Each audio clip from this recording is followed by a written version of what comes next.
As a school community, we come together in the solemn act of remembrance. This act of remembrance gives us time to stop and think of all those, not just in World War One, but in all the many wars since what was supposed to be the war to end all wars, who have made the ultimate sacrifice, the sacrifice of life. And I want you to think about that for a moment, the word sacrifice.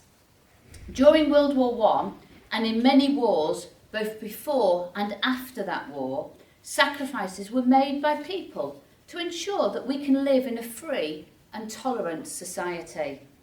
This is why we have to have the act of remembrance. We have to commemorate the ultimate sacrifice so many people made. We have to talk and think about the suffering and the loss, the bravery and the acts of heroism.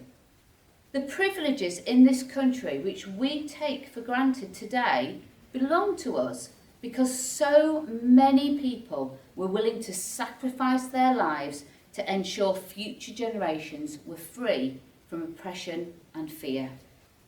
And whilst that dream has not been realised in every part of the world, it is still a dream we must hold on to. World War One ended a lifetime ago, but that does not mean that we cannot hear about those who lost their lives over a lifetime ago. 379 old boys of this school took up arms in the Great War. 117 of them died, alongside a master of the school. They were either killed in action, died of their wounds, or succumbed to illness. Their average age was 20 years old, and the youngest, Leonard Lloyd, was just 16. Fred Chester signed up when he was only 15 years old. He survived 3 years and 8 months of the war before being killed aged 18. He died 12 weeks before the end of the war. 4 pairs of brothers were killed. 4 families lost their only sons. The story of war is, unfortunately, the story of man's inhumanity to man. The ultimate and most noble aim of remembrance is this. By the act of remembering, we ensure that those who died did not die in vain.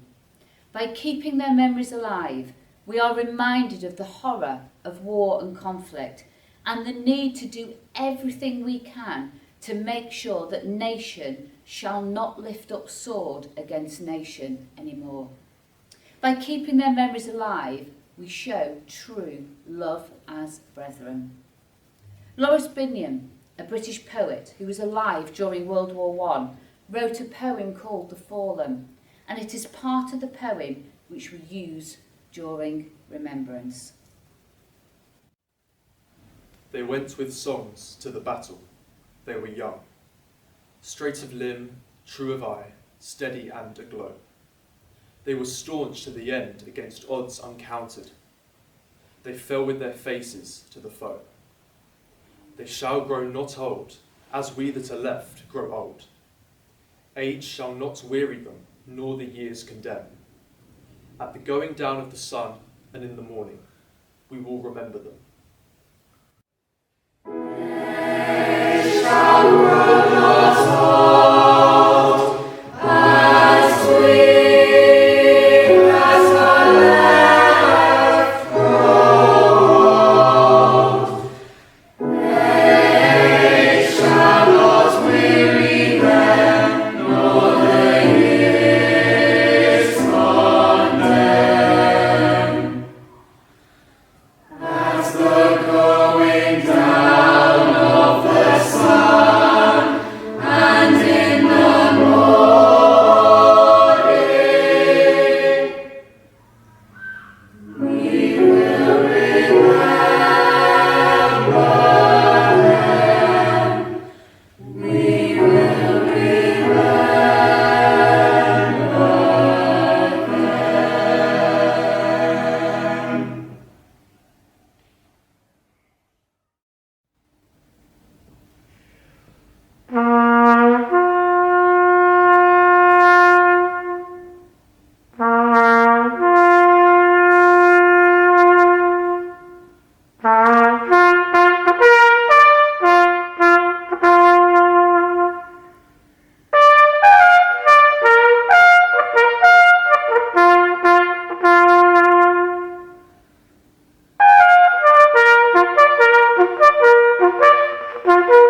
In Flanders fields the poppies glow.